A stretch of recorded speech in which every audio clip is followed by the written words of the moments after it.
Seja bem-vindo a mais uma mensagem da CHF TV, a igreja no cinema aqui em Curitiba. Deus abençoe a sua vida, faça parte também contribuindo com esse ministério. Nós acreditamos que o que nós pregamos muda o mundo, por isso seja bem-vindo e permita o seu mundo ser transformado. Fique agora com essa mensagem.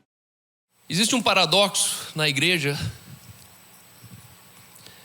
que 82% das pessoas do mundo cristão estão na igreja por conta de um convite. Provavelmente, se eu perguntasse para você quantos aqui vieram pela internet, uns 5 levantariam a mão, e todo o resto viria por causa do amigo, por causa do primo, por causa da vizinha, por causa do batismo da comadre. Você veio por causa de um convite. Mas apenas 2% dos crentes convidam alguém a ir para o culto. Só 2%. Ou seja, quem recebeu não dá adiante. Se 82% está sentado aqui porque alguém convidou, eles estão sendo injustos porque eles não estão estendendo para alguém aquilo que eles receberam. Um convite. E eu confesso que é uma estatística provocante, porque a igreja de Cristo, ela não é uma instituição humana. Ela é uma instituição divina.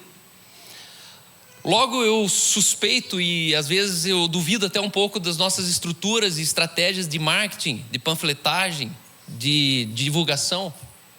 Porque se tem um inferno que a igreja criou para si mesmo, é o marketing digital. Antigamente, para você ser pastor, você precisava fazer teologia. Hoje você só precisa fazer um curso de marketing. Você consegue fundar uma igreja que dá mais certo do que o pastorzinho que ora, que jejua e que estudou teologia.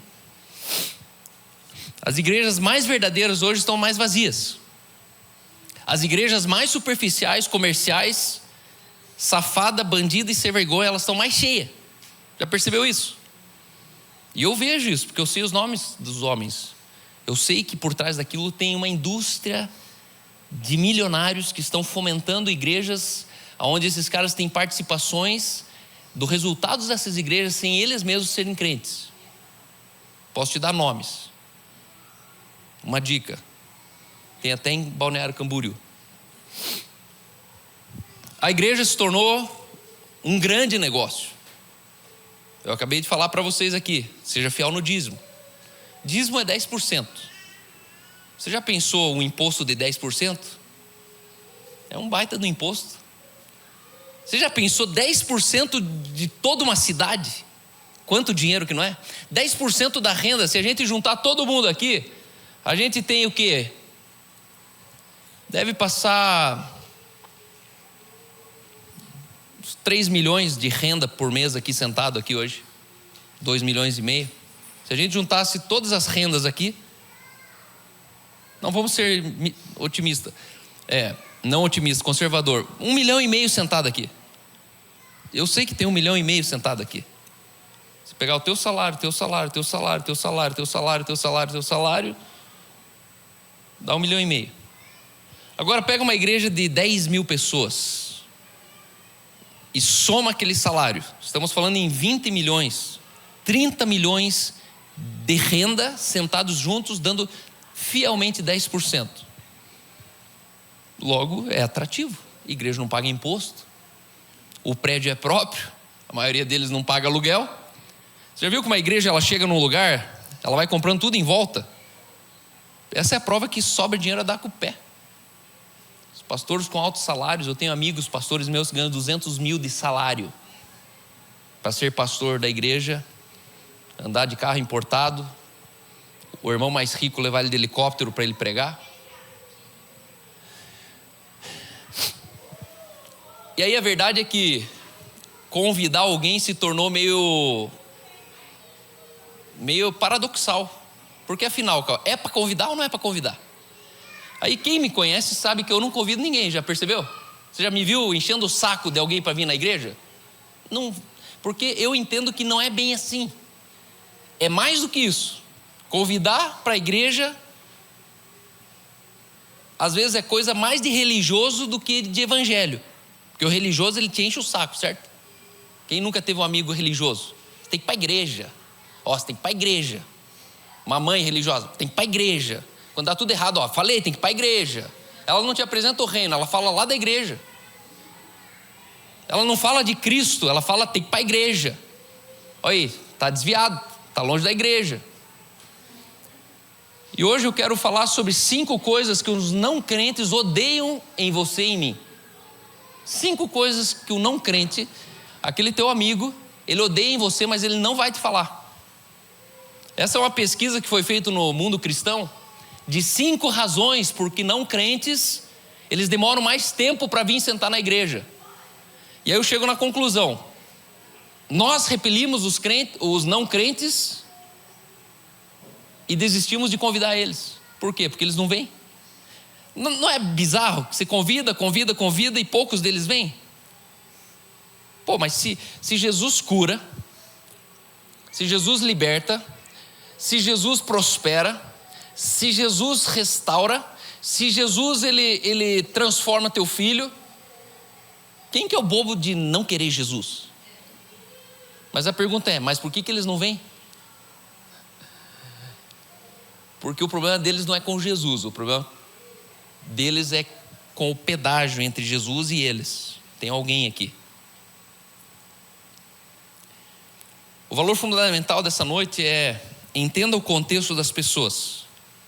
Nós devemos ao mundo compreensão e não concordância. Nossa obrigação com os não crentes é compreendê-los e não concordar com eles. Só que nós estamos buscando, antes de compreender, a gente quer a concordância deles. Se eles não concordam comigo, estão fora. E aí a gente não dá nem tempo de tentar compreender eles, porque a gente já não concorda com eles. Eu e você, enquanto crente, a gente chega lá e fala, não concordo com a minha mãe, não concordo com o meu cunhado, não concordo com o meu primo, não concordo com o meu vizinho. E aí na discordância a gente vira um militante. Por quê? Porque a gente está defendendo uma ideologia. Quem busca concordância é alienação. Ou você está comigo ou está fora. Você sabia que o princípio da ideologia, toda ideologia define uma filosofia? Filosofia, ela é a embalagem de uma ideologia. Por trás de toda filosofia tem uma ideia. Tudo nasceu de uma ideologia. Tudo. Liderança nasceu de ideologia, igreja nasceu de ideologia, hierarquia nasceu de ideologia, o jeito que a gente vota num vereador, num presidente, nasceu de ideologia. Só que a ideologia, ela é vendida como uma filosofia, uma coisa bacana, sabedoria, inteligência. E sabe o que eles fazem para justificar uma filosofia? Toda filosofia, ela é justificada por uma teologia. Eles são malandros. Eles usam a teologia para justificar, para embalar politicamente correto uma filosofia. Hitler tinha uma teologia por trás do que ele fazia, sabia disso? Por quê? Porque a origem daquela teologia apontava para uma ideologia. Por isso quem me conhece sabe que eu não curto muito teologia. Teologia é uma guerra de patetas. Um inflado tentando murchar o outro. Dois infladão assim, porque a teologia inflama. O cara que é teólogo, ele se sente maior que os outros. Aí ele encontra outro maior que ele, sabe o que ele tenta? Furar. Ele foi pior que eu. Consegui vencer o debate com ele. E é um bando de patetas. Filósofos e teólogos, se dependesse dele, o mundo estava frito, porque os dois não fazem nada, só falam. Fala, mas fazem bem pouco. Então, quando você fica se orientando por concordância, você está mais apontando para uma ideologia do que para o reino. E o reino não falou para a gente concordar com as pessoas e não concordar. O reino falou para a gente compreender as pessoas. Primeiro eu devo compreensão. Quem é você? O que aconteceu com você? Mas por que aconteceu isso com você? E aí quando você entende a pessoa, você não é obrigado a concordar com ela, mas você é obrigado a compreendê-la. Você trouxe sua Bíblia? Se você trouxe seu aplicativo, seu dispositivo, erga bem alto, quero declarar com você. Vamos dizer juntos? Fale, repita comigo. Essa é minha Bíblia. Eu sou o que ela diz que eu sou. Eu tenho o que ela diz que eu tenho. Eu posso o que ela diz que eu posso. Nessa noite, eu serei ensinado na palavra de Deus. Eu humildemente confesso que minha mente está alerta, meu coração está receptivo. Eu estou prestes a receber a incorruptível, a indestrutível, a semente eterna da palavra de Deus. Eu jamais serei o mesmo. Eu jamais serei o mesmo. Amém. Obrigado. Nunca, nunca, nunca. Abra comigo Atos 2:42. Nós vamos ler até o versículo 47. Queria incentivar você sempre nesse culto aqui. Nós temos 1 hora de culto, então nós não precisamos ter pressa. 1 hora de pregação. Lá no cinema, o nosso culto ele é para um não crente desenhado. Por isso que o não crente não faz sentido cantar muito, não faz sentido pregar muito, não faz sentido muitas coisas sem antes ele nascer de novo. Esse culto aqui, a nossa proposta é que 2/3 desse culto você venha na palavra. Só que na palavra fresca, na palavra revelada, na palavra que te impulsiona. Então nas quartas-feiras traga um livro, um caderno, traga um iPad, traga suas notas. Se você vê alguém muito celular, não tem problema. Se você quiser ficar na internet, o problema é bem teu. E se você não estiver na internet, abra os blocos de notas e vai. Eu sou um cara que não tem nenhum problema de você ficar na internet aqui enquanto alguém está falando. Não, eu não tenho. A Aline sempre me cutuca, olha, ele está olhando para você. Eu tenho problema de quê?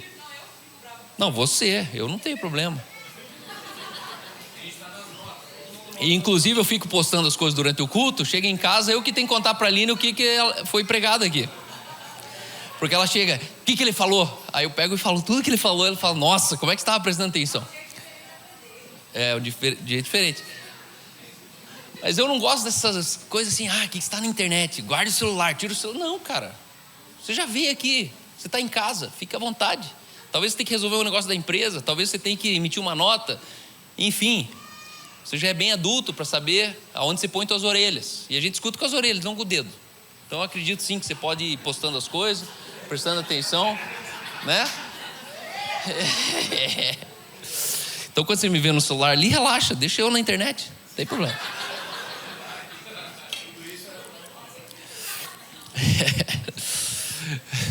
Pastor da GAF, né? No meio do culto ele faz as postagens da internet dele. Todo mundo vê, nossa, ele postou agora, ele está sentado ali na frente, nem está prestando atenção. Mas esse culto vale a pena você tomar nota. Por que tomar nota, Cal? Porque você precisa fazer algo com o que eu estou te falando aqui. Isso aqui pode ser uma devocional antes de um turno de trabalho, isso pode ser uma pequena devocional lá no seu home church, isso pode ser uma pequena devocional num briefing lá no cinema. Faça alguma coisa, pegue o que eu estou falando assim, ó. As maiores mensagens que eu prego aqui, normalmente são mensagens que eu recebo escutando alguém. Eu tenho essa prática, eu escuto alguém, a pessoa vem, processo e joga aquilo e fala a partir de mim a extensão de uma mensagem que eu fui edificado. Atos 2:42-47. Eu queria que uma pessoa lesse em alto bom tom, pode ficar de pé e leia pra gente. Ô, Gabriel Gentaro, por gentileza. Já pra gente compartilhar aqui um pouco o microfone, pode ler tudo. 2:42-47. Vamos ler juntos. Eles se dedicavam ao ensino dos apóstolos e à comunhão, ao partir do pão e às orações. Todos estavam cheios de temor e muitas maravilhas e sinais eram feitos pelos apóstolos. Os que criam mantinham-se unidos e tinham tudo em comum. Vendiam suas propriedades e bens e os distribuíam conforme as necessidades de cada um. Todos os dias continuavam a reunir-se. Todos os dias continuavam a reunir-se no pátio do templo. Partiam o pão em casa e juntos participavam das refeições com alegria e sinceridade do coração, louvando a Deus e tendo a simpatia de todo o povo. E o Senhor lhes acrescentava diariamente os que iam sendo salvos. Amém, obrigado. Esse texto aqui é antes ou depois da cruz? Esse texto aqui é da lei ou da graça? Esse texto aqui é religião ou reino? Nesse texto, nesse pequeno texto, talvez um dos textos mais importantes de toda a origem da igreja.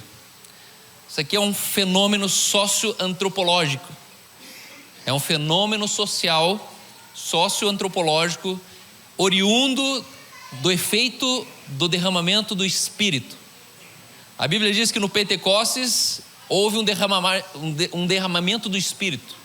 E por causa desse derramamento do Espírito, o resultado de tudo isso foi que uma mudança comportamental nas pessoas aconteceu. O que me fascina nesse texto é que algo do Espírito aconteceu em 3.000 pessoas. Não estamos falando de uma igreja de 50 pessoas. Estamos falando de mais de 3.000 pessoas. Aonde ninguém convenceu elas de trazer o dízimo. Ninguém convenceu elas de vender as propriedades. Antes da cruz, você devolvia para Deus 10% porque Deus não tinha nada de você. Depois da cruz, quando você nasce de novo, o que eu posso devolver para Deus se tudo que eu sou é Ele? É dele. Por isso que é difícil depois do novo nascimento falar em devolver para Deus. Cara, o que meu filho pode devolver para mim? Se eu dou R$100 para ele gastar, ele chega e fala assim: pai, comprei um presente para você. Ele comprou um presente para mim ou eu comprei um presente para mim? Fui eu que comprei um presente para mim. É assim que Deus te vê dando um dízimo. Por quê? Porque não é sobre o presente que você deu, mas é a intenção daquilo que você fez com o que não era nem teu. Depois da cruz, nós somos 100% do Senhor, não é 10%. Deus não tem só o que eu posso devolver para Ele. Deus tem o que eu sou, o que eu tenho, o que eu faço. Só que nesse discursinho é legal porque a maioria das pessoas nem 10% não consegue dar. Eles têm uma fala aqui: não, Deus, eu dou, meu tempo é de Deus, meu casamento é de Deus. Meu irmão, nada é de Deus enquanto Deus não tiver teu bolso. Deus nunca vai ter teu coração sem antes ter o teu bolso. Por isso, se 10% para você ainda dói, é que você não entendeu talvez muita coisa ainda do reino de Deus. Só que aqui o texto está começando a dizer assim, ó: todos se dedicavam de coração ao ensino dos apóstolos, à comunhão e ao partir do pão e à oração. Não lembra muita gente aqui? Eu por anos sonhei com uma igreja como essa. Eu saí de uma igreja que todo dia tinha programação, todo dia, peguei trauma. Fui para uma igreja que era só domingo, peguei trauma. Porque eu falei, cara, cadê a igreja do todo dia? Porque todo dia ir lá de novo no culto da oração, no culto da família, na tarde da vitória, na tarde da prosperidade, na manhã dos empresários. Cara, já percebeu que o todo dia é mais uma programação que você senta e escuta? Nunca você fala. Isso não é ser igreja. Ser igreja não é ser uma audiência, não é ser um figurante sempre sentado para que um evento aconteça. E hoje, honestamente, quando encosto o meu carro ali, todo dia, pra você ter ideia, essa semana começou 7 da manhã, eu estava aqui segunda-feira. Eu falei, meu Deus, já estou 7 horas da manhã de segunda-feira na igreja. E isso que eu fiz uma igreja para não ter programação todo dia. Mas tinha aqui 15 empresários que nunca vieram aqui na igreja.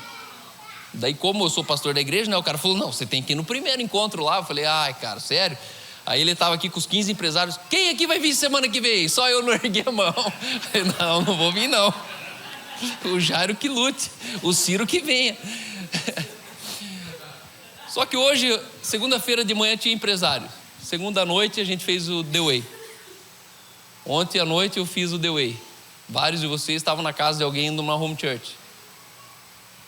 Ontem de manhã eu estava numa reunião administrativa com o pessoal aqui da casa. Hoje de noite a gente está aqui assistindo o culto.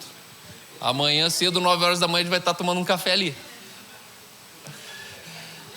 De noite ele lidera.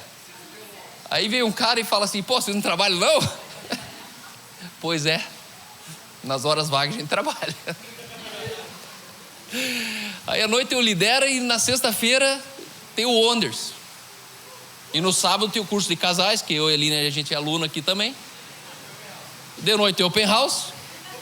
E domingo a gente... Ó, pessoal, domingo não exige da gente que a gente apareça nos cinemas. Brincadeira. Só que eu descobri que a gente conseguiu chegar numa igreja que comunga de dia a dia. A diferença é que você não vem sempre para um culto da vitória. E o que me chama a atenção aqui, que esse texto ele diz, havia entre eles um profundo temor. E os apóstolos realizavam sinais e maravilhas. E os que criam se reuniam no lugar. Olha que interessante. Não era um culto evangelístico. Não era para chamar um amigo. Não era não crente junto. O texto está dizendo assim, ó. Os que criam se reuniam. E os que não criam, não vinham. Por isso que eu tenho uma resistência de ficar chamando qualquer um. Por isso que eu estou falando muito longe, né, do microfone. Por isso que raramente você me escuta falar assim, traga um amigo, traga um amigo. E de onde você vê, provavelmente todo final do culto o pastor falava, amigo, irmãos, traga um amigo. Semana que vem traga um amigo. Por quê? Porque precisa de renda. Precisamos de mais dinheiro. Precisamos de aumentar o templo, comprar o terreno do lado, construir um novo templo. E no final a gente está trazendo um monte de gente que não crê, para azedar o rolê. E aí a pergunta é, Cal, então é para convidar ou não é para convidar? E hoje eu quero falar a maneira do reino de trazer alguém aqui sem ter chamado ele. Os que criam se reuniam num só lugar, compartilhavam tudo o que possuíam. Eles vendiam suas propriedades e bens, e à medida que alguém tinha necessidade, eles repartiam, trazendo dinheiro no pé dos apóstolos.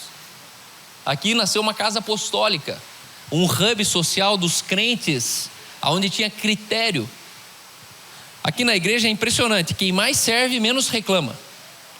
Quem mais está no diaconato, menos precisa de socorro.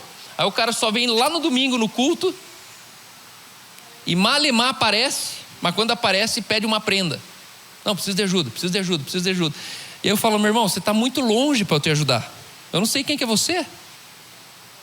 Você está tão ocupado que você vem mal e mal no culto.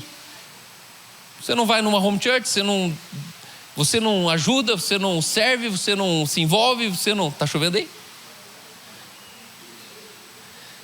E aí hoje a gente tem um critério aqui na igreja. A Bíblia diz... Primeiro, acuda os domésticos da fé. Domésticos da fé está falando de diaconia. Da diaconia, nós temos o filho maduro e o filho não maduro.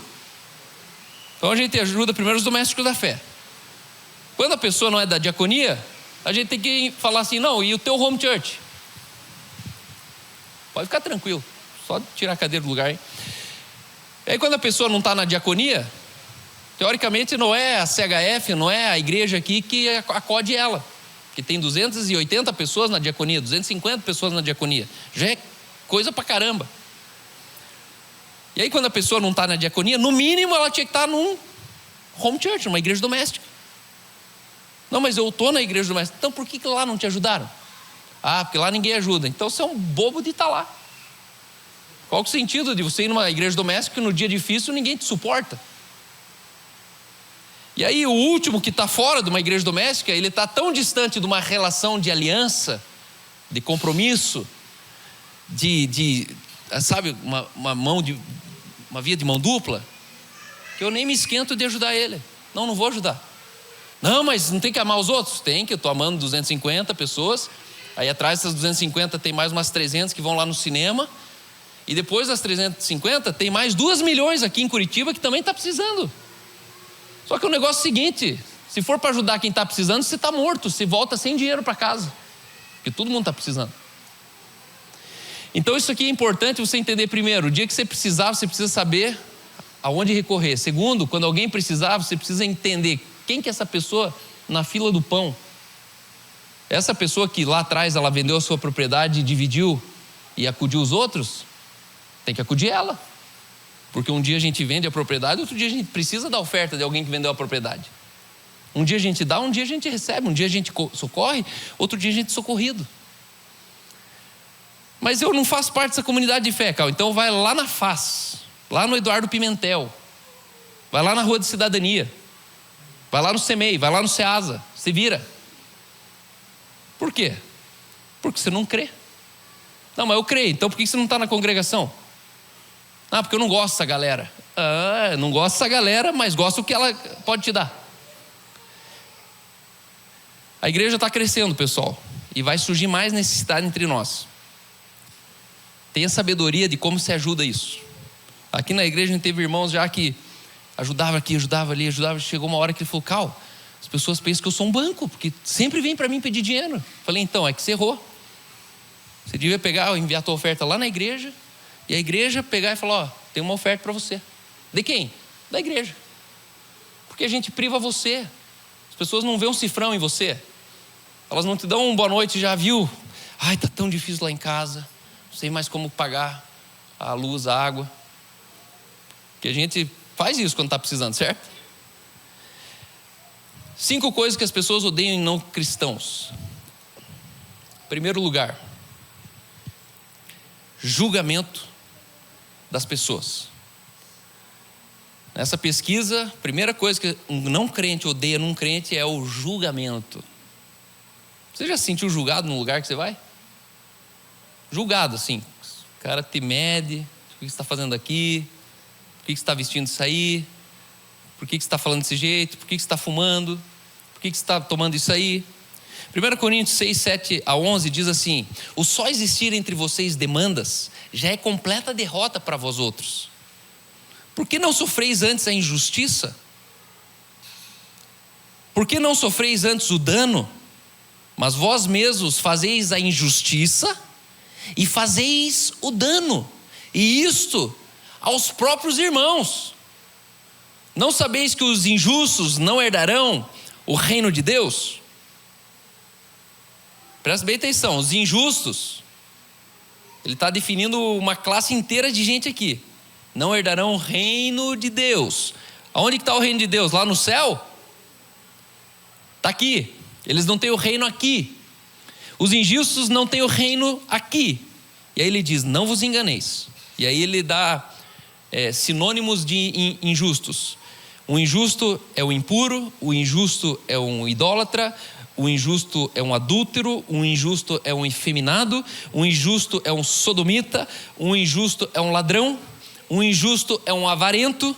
Aqui já começa a categoria dos evangélicos. O avarento. O injusto é o maldizente, evangélico. O injusto é o bêbado, evangélico. Os roubadores, injustos, os evangélicos. Percebe que a metade não crente faz? Efeminado, sodomita, adúltero. Evangélico não faz isso. Mas todo o resto, falar um pouquinho mal, pegar um pouquinho do dinheiro da igreja para pagar as contas lá em casa. Nem roubadores herdarão o reino de Deus. Esse texto está dizendo: essas pessoas não reinam em vida. Elas não têm o reino. Elas não desfrutam de justiça, alegria e paz na vida. Tais fostes alguns de vós. E aqui ele chega no ponto da conversa. Meu irmão, não esqueça que você era um deles esses dias. E aí Paulo aqui, ele está dando a puxada e fala assim: ei, não esqueça de onde você saiu. Não perca a noção de que você era um vagabundo desse aqui, um maldizente, você era um usurpador, você era um adúltero, você era esse ex aqui. E ele diz: tais fostes alguns de vós, mas vós vos lavastes, fostes santificados, fostes justificados em o nome do Senhor Jesus Cristo e no Espírito de Deus. Julgar as pessoas é muita amadorice. Não julgue as pessoas. Calma, mas você não falou que pode julgar tudo? Jesus falou: julgai todas as coisas, não todas as pessoas. O julgamento, a palavra julgar é ter uma opinião sobre. Entenda, julgar tendo uma opinião. Hoje você julgou, vou para o culto ou não vou para o culto? Isso é um julgamento. Só que o julgamento das pessoas é uma condenação. Você sentencia ela: ó, tá vendo? Olha, é infiel. Olha, é vaidosa. Olha, é promíscua. Olha, é gay. Olha, é... E a gente vai acrescentando juízo naquilo que Paulo está dizendo. Ei, não julgue, pessoa. Você era um desses aí, agora você está aqui bonitinho, sentado, cheirosinho, sem os carrapatos. Por que você não olha assim para as pessoas? Por que você não enxerga numa prostituta uma mãe de filhos? Por que você não enxerga num menino órfão um grande homem que muda uma história de uma cidade? Porque você não enxerga o futuro que Deus tem sobre as pessoas, naquilo que as pessoas estão cegas sobre si mesmo? Cada vez que a gente julga alguém, a gente está sendo mais demônio na vida dela do que Deus. E o que eu amo na nossa igreja é que pode entrar a classe de pessoa que for. A pessoa senta do lado, conversa, dá a mão, chora na hora do culto e não está nem aí. Ah, mas ele está fedendo, não tem problema. Não, mas ele saiu ali fora e fumou, não tem problema. Não, mas ele chegou aqui bebendo, não tem problema. Porque importa nascer de novo. O maior defeito de um não crente é que ele não nasceu de novo. Esse é o maior defeito. Todos os outros são paliativos. Não, mas Cal, ele é muito galinha. Ele é muito promíscuo. Não, cara, esse não é o problema dele. O problema dele é que ele ainda não nasceu da água e do Espírito. Nossa preocupação é essa. Entenda que o primeiro Adão, ele é alma vivente. Se ele é alma vivente, ele não tem fruto do Espírito. Se ele não tem fruto do Espírito, o instinto dele é animal. Ele só é pensador, ele é pensante, mas ele continua sendo um animal. E quando um animal, um cachorro, late para você e tenta te morder, você dá uma bica na cara dele? Não, porque você não é tongo. Você fala, não, ele é cachorro, cachorro morde. O que você faz? Você só administra. Não, sai daqui. Mas você morde o cachorro? Por que a gente não morde o cachorro? Porque você entende que ele é um cachorro. Mas quando a gente trata com o não crente, e o não crente late, quantos crentes que mordem o não crente? A gente morde, a gente responde na mesma medida, a gente dá a mesma paga, a gente entra na mesma discussão, a gente desce a conversa. E meu irmão, se você nasceu de novo, você é espírito vivificante e ele é alma vivente. Ei, você não é mais importante que ele, você só entende melhor que ele. Logo você deveria compreender melhor ele. Por exemplo, o não nascido de novo, provavelmente ele nunca vai conseguir ser plenamente fiel. Ele não é fiel. Porque fidelidade é um fruto do Espírito. Logo, um não crente ser infiel é a natureza dele. Aí quando ele te traz, você já precisa... Está tentando me morder. Aí você só administra, está tentando trair. Está tentando me roubar aqui. Está tentando dar em cima da minha mulher. Não, o que você está olhando para ali assim? Cara, ele é vigarista, ele é tirano, ele não tem o espírito dentro dele. Não espere que ele não olhe para a tua mulher e fale, puxa, que pura, que linda que ela é. E às vezes a gente olha da perspectiva de homem para homem, como se a gente não fosse nada. O homem sem Deus também. E Paulo está falando aí, só entre existir demandas entre vocês, já é uma completa derrota. Absorve injustiça. Absorve injustiça. Sabe aquele teu cunhado, aquele teu tio, aquele teu vizinho, aquele teu sócio, que foi muito sacana com você? Absorve injustiça, você tem esse poder, ele não. Absorva o dano, Paulo está falando. Mas o que a gente faz? Não, ele vai ter que me pagar. Aí você está sendo um cachorro tentando morder o outro cachorro. Meu irmão, você não é isso. Não julgue a pessoa.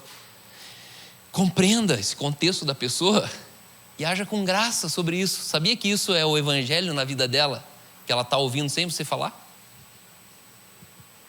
Ela está ouvindo esse evangelho sem você falar.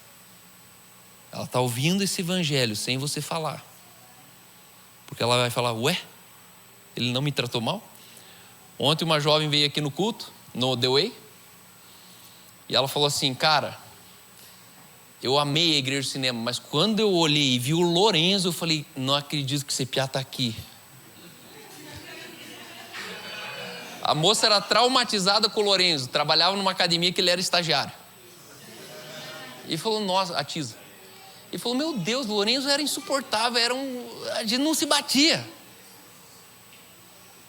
Ela falou, cara, a igreja é perfeita, mas esse cara aqui não é possível. E sabe o que o Lorenzo fez? Oi, tudo bem, Tisa? Que legal que você está aqui. Ó, vamos no open house. No open house, você subiu lá, serviu ela. E ela, opa, esse cara mudou. Esse aí não é o Lorenzo que eu conheci lá. E ela falou assim, impressionante que ele é um outro homem do que eu vi lá naquela academia naquela época. Ele não evangelizou ninguém, mas alguém ouviu o evangelho dele. Ele podia ter puxado o histórico, te flagro já.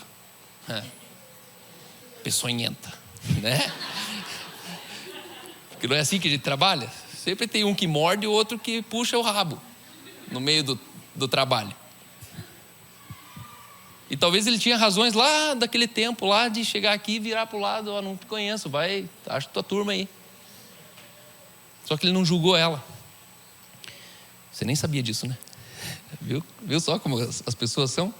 Mas ela contou com muita alegria. Cara, um testemunho que ela falou assim, Cal, desde aquele dia que eu nasci de novo, eu acordo todo dia e falo, Deus, obrigado por aquele dia, porque parece que os olhos se abriram. Cal, cheguei lá em casa, peguei todos os vídeos que eu tinha das minhas bagunças lá em Balneário Camboriú e eu deletava aquilo e falava, Deus, eu nunca queria ter vivido isso. Eu joguei as coisas fora que eu tinha em casa, Cal. E ela falou, ninguém me mandou fazer isso.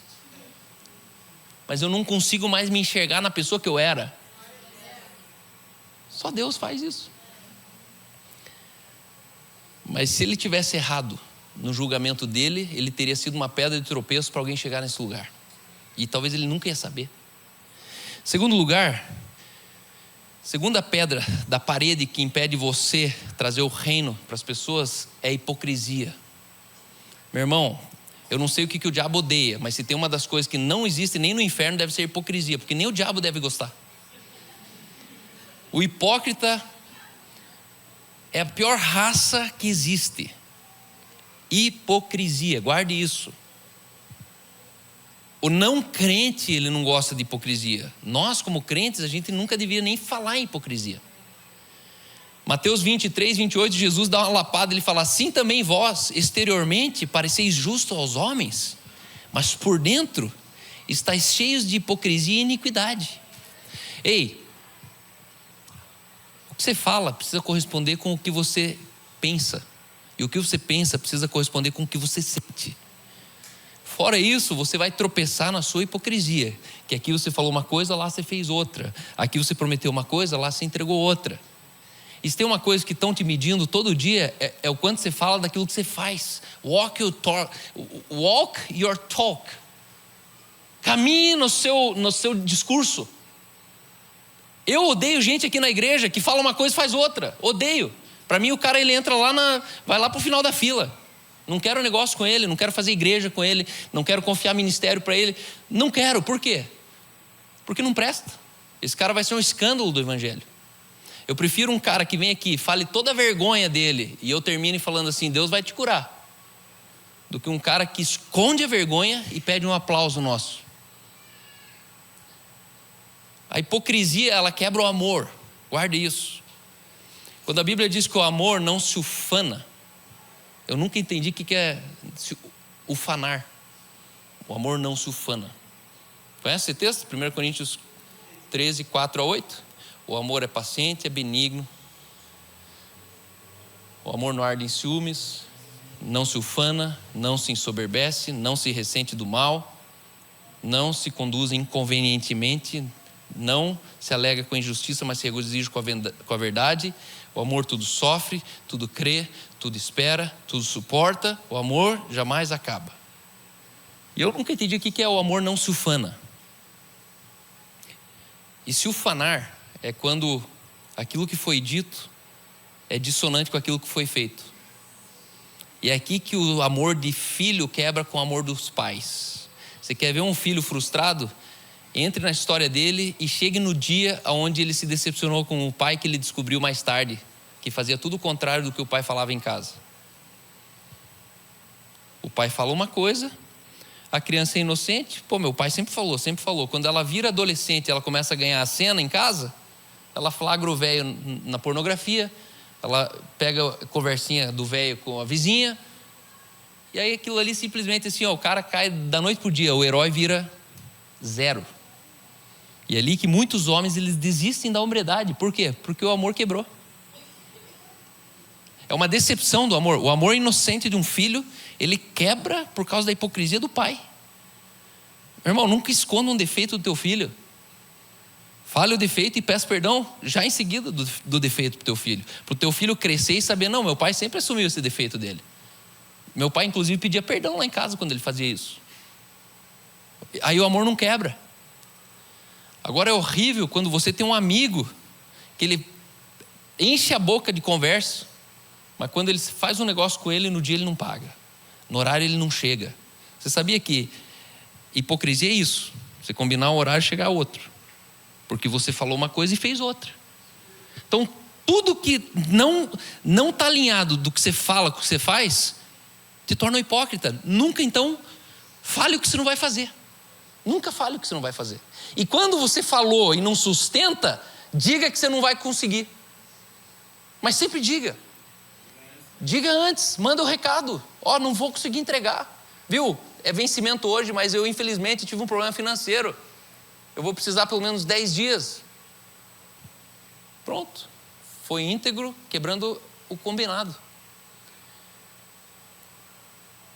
Nossa hipocrisia, ela repele as pessoas do reino de Deus. Guarde isso. Número 3. Terceira tijolo nessa parede que impede as pessoas de chegar até o reino. São péssimas amizades. Quando você é um amigo que fede. Você é um amigo tóxico. Quando você tem uma amizade que mais faz mal para a pessoa do que traz alegria para a pessoa. Cara, é uma vergonha o tanto de crente que eles se aproximam e eu fico vendo de longe. Vamos ver quantos dias que sobra ali.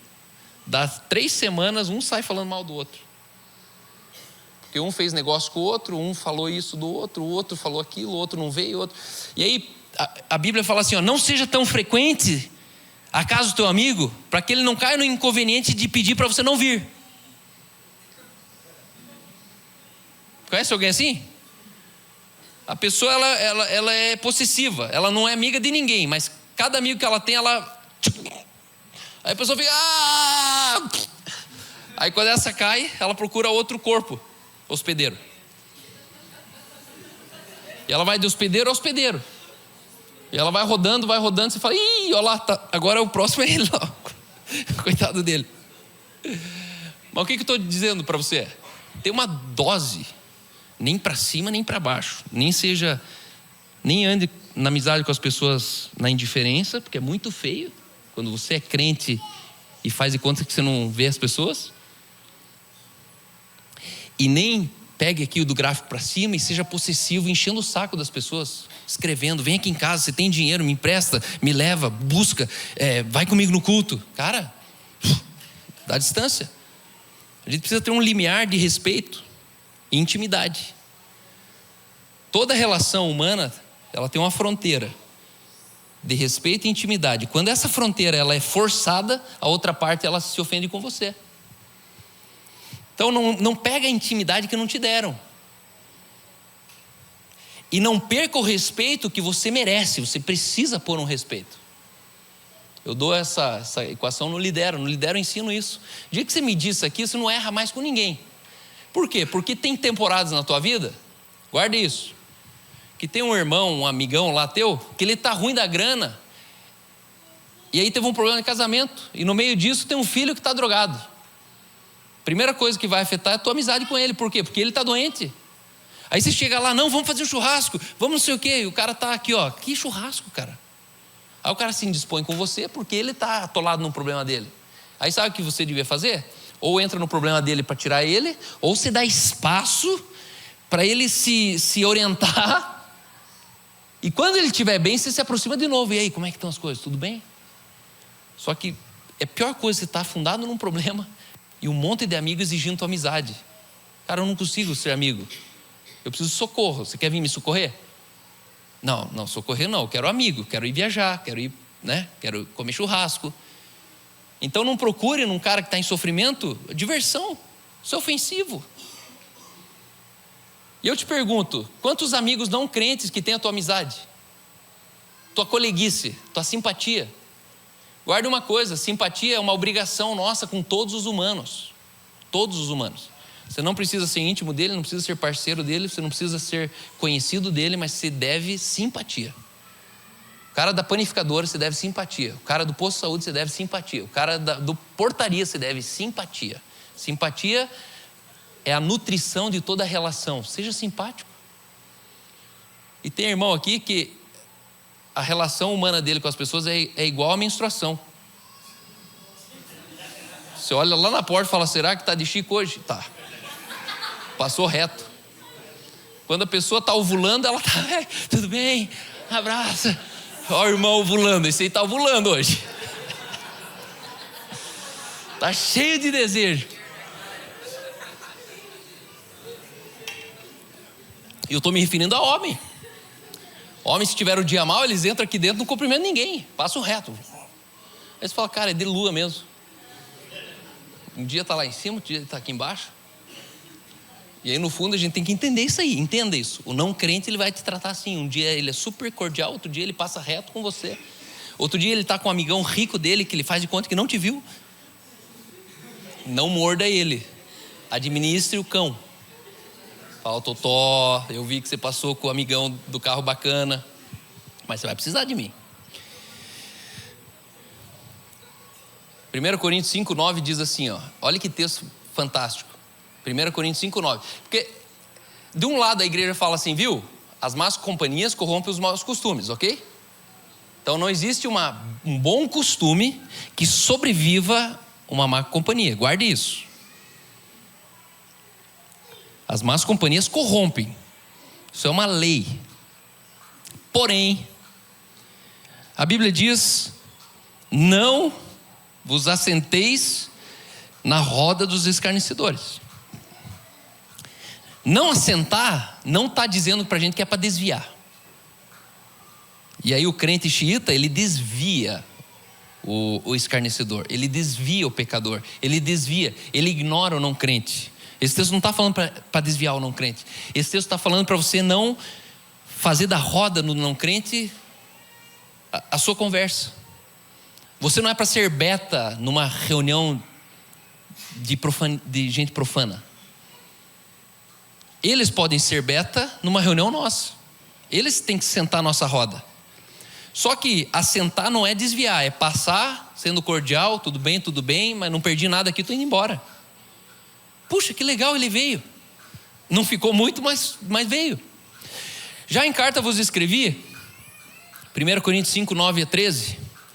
Já em carta vos escrevi que não vos associeis com os impuros.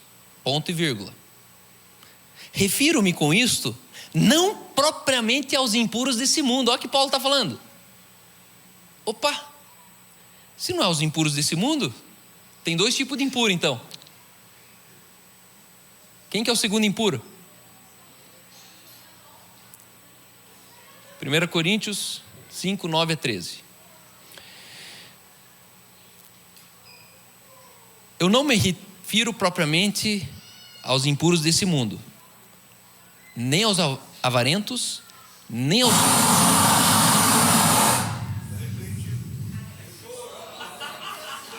Meu Deus. Glória.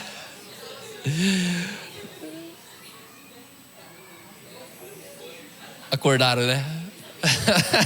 Tem irmão ali que voltou a sintonia. Opa, achei que já era o fim.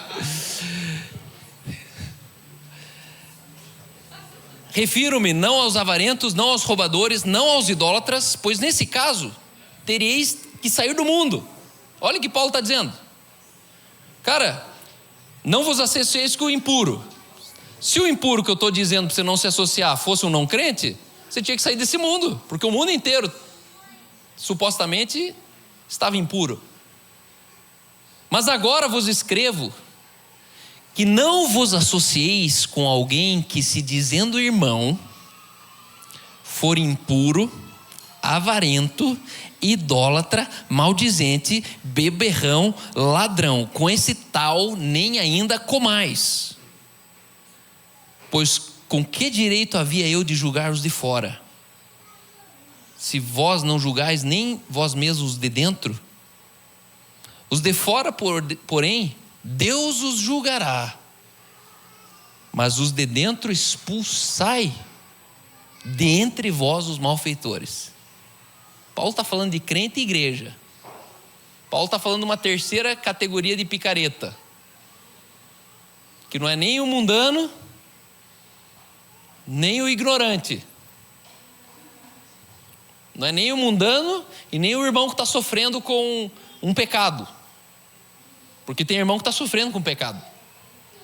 Ele está talvez no adultério, lutando contra o adultério, mas ele não quer ser adúltero.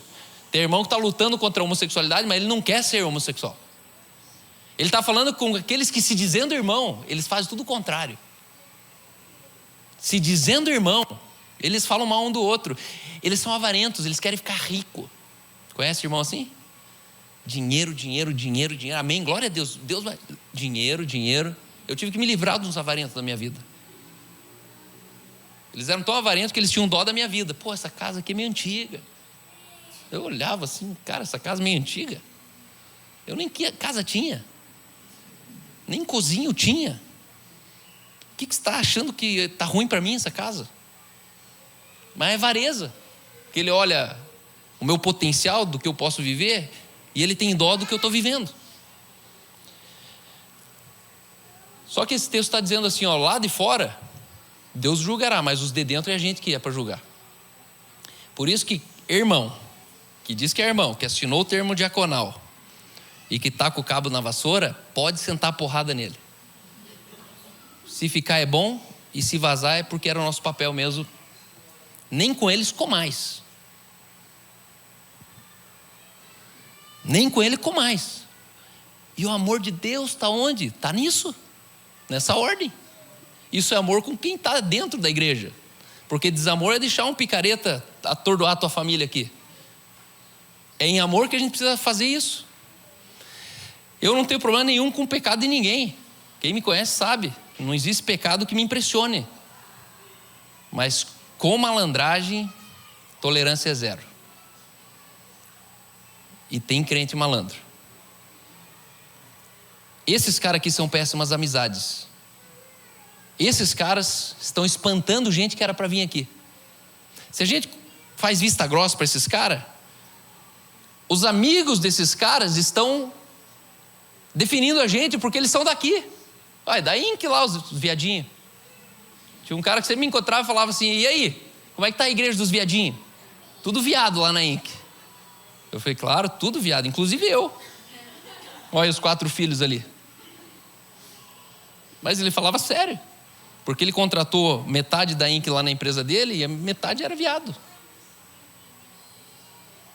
E ele falava assim, tipo, não gosto da tua igreja. Lá tem muito homossexual. Tá bom? Loucura. Só que tem um homossexual que ele tem um porquê ser homossexual. Tem um contexto na disfunção sexual dele. Assim como tem o cara que não consegue ser casado com uma mulher só. Se esse cara não tem a igreja, qual que é a solução? Qual que é o sentido do evangelho? E está tudo bem. Quando você entender que a homossexualidade é um problema seu, a gente vai com você até o fim. Até que você morra sem ter vencido isso, a gente vai com você até o fim. Agora, um irmão que se dizendo irmão, sai picando as irmãs, fica fazendo sacanagem no Tinder. Irmão, suma daqui. Por quê? Porque ele é irmão. Essa é a confiança que a gente pode fazer isso. Se ele não fosse irmão, a gente não faria isso. Mas esse texto está dizendo, aquele que se dizendo irmão.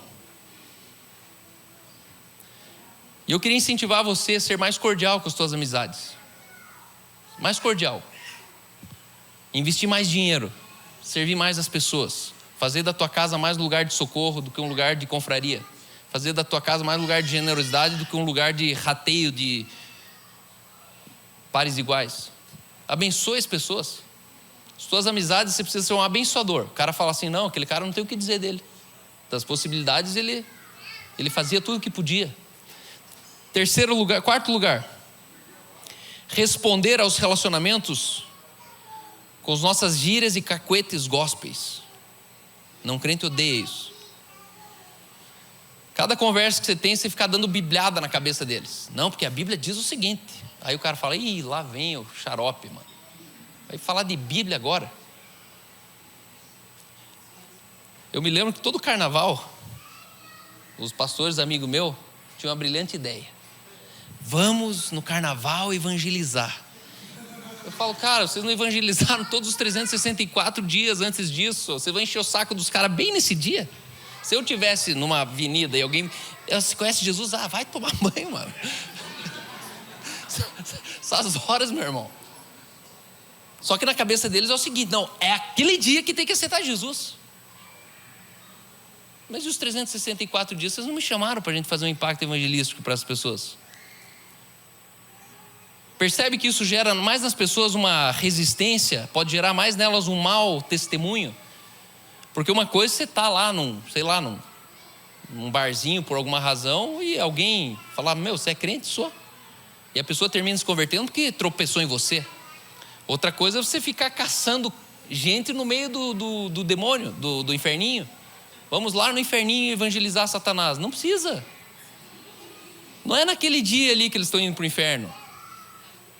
Sabia disso? Que o crente ele pensa, não, é a festa da carne. Naquele dia eles estão indo para o inferno se eles morrerem. Não, cara. Não é sobre o que eles estão fazendo, é sobre o que eles não nasceram de novo ainda. Então, se eles estão em casa dormindo, ou se estão lá no samba, eles estão no mesmo perigo. Não, mas lá é a festa da carne. Não seja um amigo inconveniente respondendo para as pessoas à altura uma conversa que eles não pediram para ter com você. Não pegue palavra, não pegue texto bíblico, não fique dando sermão para quem não te pediu. Porque a gente faz isso involuntariamente. Às vezes a gente é tão fanático pela palavra que a gente não seleciona as palavras para falar com crente e não crente. Para um crente maduro de um crente que chegou ontem. Eu me incluo nisso. E aí a gente é um cara chato. Pô, chegou o chatão. Vai dar lição de moral aqui. Vai começar a encher o saco aqui da gente. Discirna bem. Colossenses 4, 5 e 6 diz, olha isso. Portai-vos com sabedoria para os que são de fora. Portai-vos com sabedoria para os que são de fora. Aproveitai as oportunidades. E a vossa palavra seja sempre agradável, temperada com sal, para saberes como deveis responder a cada um. Outro dia o Felipe Marins, aqui o fisiculturista, ele nasceu de novo, teve um testemunho poderoso. Ele falou, cara, eu estou indo lá para São Paulo num podcast, cara. Eu não sei o que falar, cara. O que eu falo? Eu falei, não fale nada. Até te perguntarem. E se ninguém te perguntou, desconfie disso. Porque ainda não é hora de você falar. Agora, quando você entra e vai vivendo, vai chegar uma hora que eles perguntam, ei, como é que você consegue ser assim?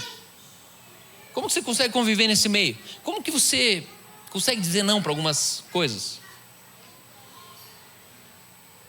A gente precisa entender que a fome define o sabor do alimento.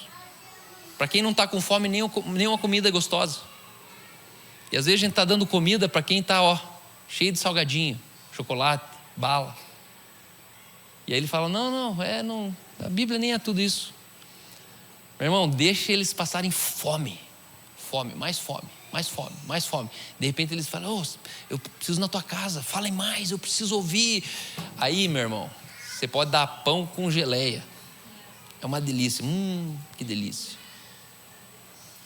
Você vai gastar menos tempo, vai gastar menos recursos, você vai gastar menos saliva, vai ser mais efetivo. E por último lugar, pessoas não crentes odeiam serem convidados o tempo todo para ir na igreja. Sabia disso? É uma das 5 coisas que não crente mais odeia. Que sempre tem um amigo evangélico, alienado, xarope, que só fica enchendo o saco. Você tem que ir para a igreja, vamos para a igreja. Entenda que um convite não pode ser sua única proposta numa relação social. Beleza, ele não foi na igreja, mas você já foi jantar na casa dele? Ele já foi na formatura do teu filho? Você já chamou ele para o aniversário dos teus filhos? Você já foi lá na competição da boxe? Não, eles não vieram aqui na igreja, eu não vou lá. Como assim? Conclusão é sobre Mateus 10,16 que diz, sejam astutos como a serpente, mas sempre mansos humildes como a pomba. A sua compreensão, ela precisa ter uma astúcia. Qual que é a astúcia? É entender o reino e entender que os perdidos precisam entrar no reino. É colonizar o coração humano com o reino. Mas a tua postura, ela precisa de muita mansidão, muita humildade, muita paciência. Guarda uma coisa, Jesus não tem pressa. Nunca Jesus teve pressa. E por que eu e você, a gente tem pressa? A gente encontra uma pessoa, acha que ela tem que nascer de novo agora, hoje. Não, pode ser amanhã. Eu vou ver ela amanhã, depois da manhã. E eu sempre digo, quanto mais próxima a pessoa da sua relação, menos você devia encher o saco dela com o evangelho. Porque se a pessoa vive com você, convive com você, e não se convenceu que o evangelho é coisa boa, tem alguma coisa errada com o teu evangelho. Que evangelho é esse que a gente quer que as pessoas concordem com a gente, mas ninguém quer ser igual a gente? Desconfie de um evangelho onde ninguém quer ser igual a você. Ninguém quer andar como você anda, ninguém quer casar com o casamento que você tem, ninguém quer ter a condição financeira que você tem, ninguém quer morar onde você mora, ninguém quer trabalhar do que você trabalha. Desconfie disso. E às vezes, de fato, você está num momento da tua vida que você não está lá aquelas coisas. E aí sabe que é a melhor coisa você fazer? Ficar quieto, trabalhar em você primeiro. E aí quanto mais você reflete de você, o reino de Deus, naquilo que Deus está fazendo em você, mais Deus é reconhecido nas virtudes. E mais as pessoas falam assim, viu, como é que faz para ser assim igual você? Como que faz para ser igual você? Eu evangelizo muito, mas vocês me veem falando bem pouco sobre evangelização. Eu sou um dos maiores evangelistas de todo esse país, pode ter certeza disso. Só que um dia eu entendi que não é falando que as pessoas vão mudar de vida, não é falando. Falar, ó, até papagaio fala. Mas se não tiver resultado de vida, onde alguém fala, ei, você achou um ouro, como é que eu faço para ter o que você tem? Aí você vai falar assim, faça isso, nasce de novo, vai no home church, venha no culto, mude sua vida. Agora, Cal, se as pessoas odeiam ser convidadas para o culto, o que é para a gente fazer então? Afinal, é para sair daqui convidando as pessoas ou não convidando? Hoje eu estou aqui para dizer, em primeiro lugar, seja um padrão entre os fiéis no procedimento, no amor, na palavra, na fé e na pureza. Seja um padrão. Antes de você tentar mudar alguém, mude você. Segundo lugar, eu queria muito que a gente, com o passar do tempo, a gente começasse a ser mais ousado em convidar as pessoas de uma maneira assim muito poderosa. Porque as pessoas precisam de um convite. Esse é o nosso papel frente a Satanás. Satanás, sai daqui que eu vou convidar ela, eu vou levar ela. Traga as pessoas. Tem uma parábola que Jesus fala assim, viu? A mesa está posta, tem um banquete. Sai, quem você encontrar pela rua, arrasta para cá. Isso é o reino. O reino, ele veio para que eram seus e os seus não receberam. E ele falou, vocês que receberam, agora saia convidando qualquer um e traga a força para cá. Então a gente é para ter uma força. A gente é para ter uma efetividade. A gente não é para ser politicamente correto. Não, pregue sempre, se necessário, use palavras. Não. Pregue em tempo e fora de tempo. E a fé vem pelo ouvir da palavra. Sempre a palavra. Só que existem palavras que as pessoas leem em você, existem palavras que você prega para elas. Mas sempre a palavra. A pessoa viu uma virtude da palavra em você. Mas é sempre a palavra. E aí hoje a gente tem um mecanismo que eu creio que possa ter vindo do céu para nós, que eu não vi na internet, eu não copiei de lugar nenhum. Um dia eu falei, Deus, eu quero muito convidar as pessoas, mas eu não consigo, porque eu sei que se eu convidar, Zé da relação. Encerra o... Primeiro que, o cara é dono do restaurante, ele te chama para comer lá. Você vai falar que não? Você vai inventar 10 desculpas para não ir, mas você não vai falar que não. Então, se eu convidar as pessoas para ir no cinema, ninguém vai falar que não vai. Só que eles enchem de desculpa. Como é que eles vão falar para mim que não vou? Não vou, Cal, não gosto de cinema. E aí um dia eu falei, Deus, eu preciso de um mecanismo que alguém convide depois que eu falo. Sabe assim, viu, convida ele lá. E ali nasceu o José da Inc. Alguém conhece o José da Inc? Alguém já recebeu um convite do José da Inc? Ó, a Júlia está rindo lá, por quê, Júlia? Você recebeu o José da Inc? Olha aí. Fui eu que mandei para você. Mas o José da Inc, pessoal, É um presente que Deus deu pra gente. Esses dias eu estava com o Jairo e eu conversando na mesa com ele, e ele da INC, cara, a vida me transformou e não sei o que, e de repente eu falei, vou fazer um teste, como é que é o... Oi Zé, convida, pá. Aí eu conversando, aí ele, ô louco, cara, ô louco, a gente tá falando da INC aqui, que tecnologia é essa, cara? Alguém já me convidou aqui, ó. Aí ele foi lá, sim.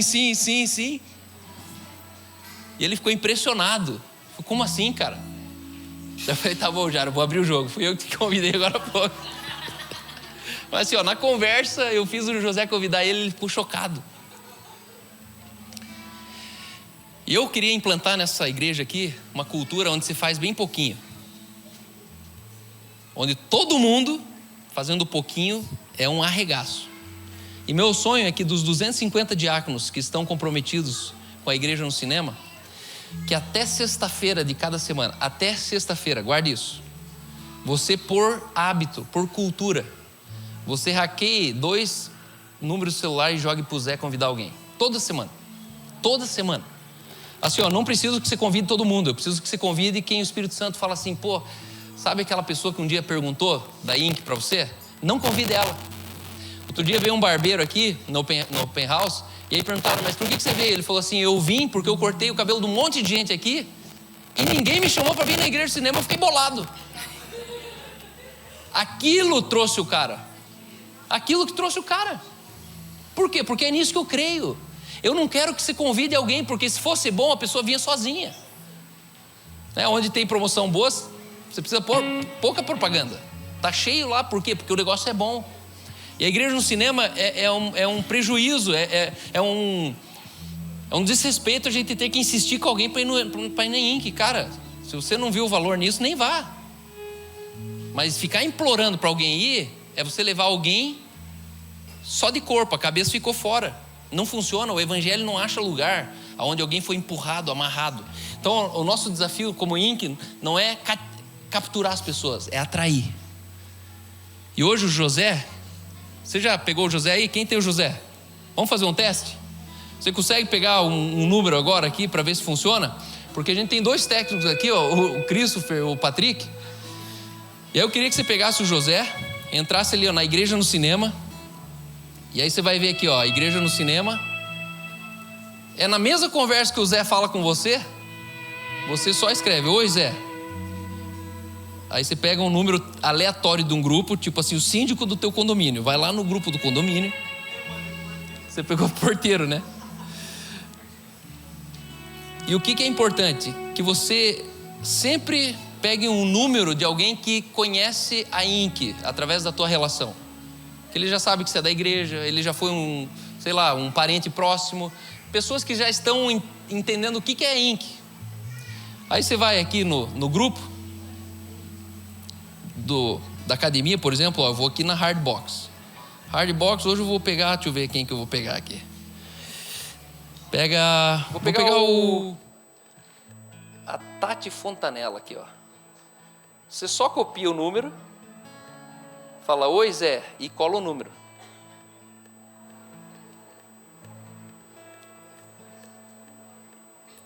Colou o número. Quando você envia, ele vai aparecer aqui, ó. Convite enviado, obrigado por ser igreja conosco. A partir disso você não faz mais nada. E essa pessoa que recebe, a gente consegue mapear, porque é com muita educação a gente fala assim, alguém muito especial te convidou, você quer abrir o convite? Só que quando ela vê igreja de cinema, ela lembra provavelmente de você ou de alguém que está relacionado à igreja de cinema, ela sabe o que é. E aí ela coloca sim, não, se ela colocar não, fechou ali.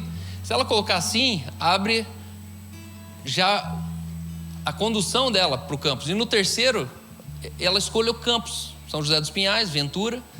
E no final ali a gente dá a instrução bem certinho, ó. Chega no cinema, chega no shopping, vai até o cinema, sobe no estacionamento e procure pelo cinema 9h30 da manhã. E aí todas as semanas a gente consegue perceber quantos visitantes novos vão vir visitar a igreja no cinema. Então se você fazer uma conta básica, bem por baixo, 250 diáconos que a gente tem, se 200 pessoas tivessem a maturidade, o compromisso, a fidelidade de fazer 2 convites, a gente está falando de 400 pessoas semanais que estrategicamente recebem um convite sem marketing, zero marketing, porque você convidou, não foi um serviço pago. Dessas 400, uma panfletagem é 1% de conversão. 400, 1% seria quanto? 10% seria 40, seria 4 pessoas.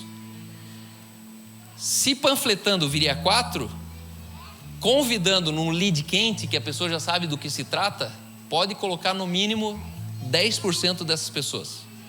Isso seria por domingo 20 novas poltronas ocupadas num dos nossos cinemas. E a efetividade de tudo que a gente está fazendo aqui, porque custa dinheiro, a gente está pagando aquilo, as pessoas estão acordando cedo, estão montando, estão desmontando. E cada vez que eu vejo as poltronas vazias, eu não tenho preguiça e pensar assim, puxa, queria que tivesse lotado. Não, eu queria que alguém nascesse de novo hoje. Aquilo lá é um lugar para alguém ter uma realidade nova de vida. Muda a vida das pessoas. Se muda a vida das pessoas, muda a nossa cidade. Nós estamos mudando nossa cidade. E aí eu creio que semanalmente, se nós colocarmos isso por hábito, pode ser na quarta, pode ser na quinta, pode ser na sexta, mas faça isso como um ato de missão evangelística de você para com Deus. Sempre coloque pessoas do seu radar nessa mesa. Você vai ver, você vai começar a ver pessoas indo lá. E elas vão falar, eu vim por causa daquele convite, e você vai levantar e falar, fui eu que mandei para você, como a Júlia fez agora. Fui eu que mandei para você. E é gostoso isso, porque isso gera pertencimento, isso quebra barreiras, isso aproxima as pessoas, isso é educado, isso é uma porta, não é uma invasão, isso não é empurrado, isso é combinado. Eu queria muito que vocês valorizassem essa ferramenta. Essa ferramenta foi pensada, foi feita 100% por pessoas voluntárias do diaconato nosso. Então eu queria dar uma salva de palmas para o Daniel Merigo e para o Christopher, que fizeram isso com prontidão. Muito obrigado por isso. Posso contar com você nisso? No começo vai ser difícil, mas no meio da caminhada vai ser bem fácil, é muito fácil. E eu sei que Deus vai usar isso poderosamente. Nós temos pastores emparelhados para isso, nós temos socorro para isso, nós temos uma resposta e devemos ao mundo um encontro transformador com a presença de Deus. Amém?